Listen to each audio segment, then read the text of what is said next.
Hi, I'm Jeff Stokes. Welcome to Jeff's Daily Dose of Encouragement.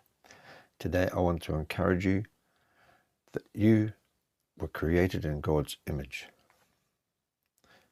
The fact alone that God created us in God's image is really special and unique. Now, no one knows what God looks like, of course, but we do, I guess, some people ended up, in a sense, maybe knowing what God looked like when Jesus walked the earth and they got to see him and touch him and talk to him and realized that he was God in the flesh.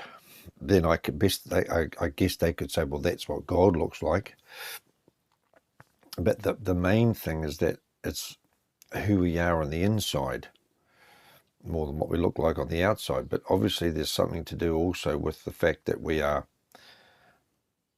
you have arms and legs and eyes and a head and all that sort of thing. Something of that nature is all to do with how God sees things and things like that. So, but anyway, we are created in God's image.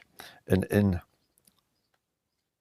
Genesis chapter 1 and verse 27, I'll start in 26, and it says, "And God said, let us make man in our image, after our likeness, and let them have dominion over the fish of the sea, and over the fowl of the air, and over the cattle, and over all the earth, and over every creeping thing that creeps upon the earth." So God created man in his own image. In the image of God created he him, male and female created he them. And God blessed them, and God said to them, "Be fruitful and multiply, and replenish the earth, and subdue it, and have dominion over the fish of the sea, and over the fowl of the air, and over every living thing that moves on the earth." And so he created the heavens and the earth and everything first, and all the plants and the animals, and then he created man to have dominion over it.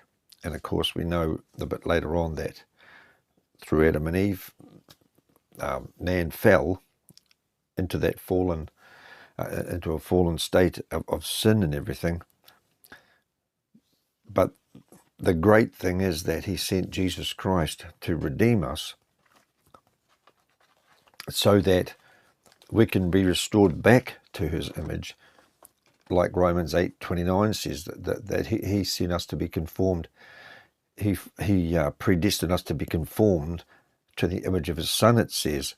And then, of course, when all things are complete in God's plan, and when he takes us to be with to heaven and stuff like that, and as I've been speaking over the last few days about being given a new body and all that sort of stuff, the hope is that one day, of course, we'll have the entirety of that perfection and that image restored totally.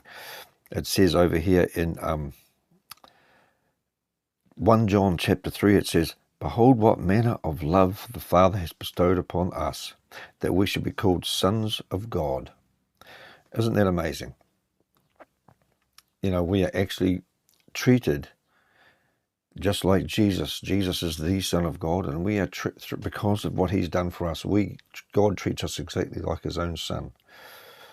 "Therefore the world knows us not, because it knew not him." And then verse 2 says, "Beloved, now are we the sons of God, and it does not yet appear what we shall be.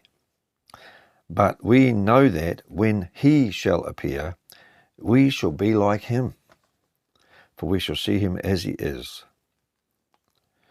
And every man that has this hope in him purifies himself, even as he is pure." So we have that hope that one day we shall be like him, like Jesus. So that's my encouragement for you today. You are made in the image of God. You're created in the image of God. And God is going to, the work that he's begun in you, he will complete it. So it's really good to hang on to that. Sometimes people have a really low image of themselves. And it's really important to get a hold of that understanding and get that revelation that you are made in the image of God. And yes, we were born into a fallen world and we have fallen ourselves, but Jesus Christ came to redeem you back to that full image.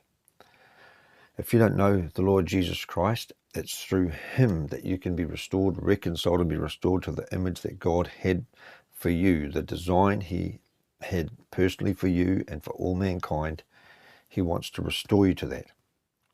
If you don't know the Lord Jesus Christ, if you confess with your mouth the Lord Jesus and believe in your heart that God raised him from the dead, you will be saved. For whosoever shall confess that Jesus is the Son of God, God dwells in him, and he in God.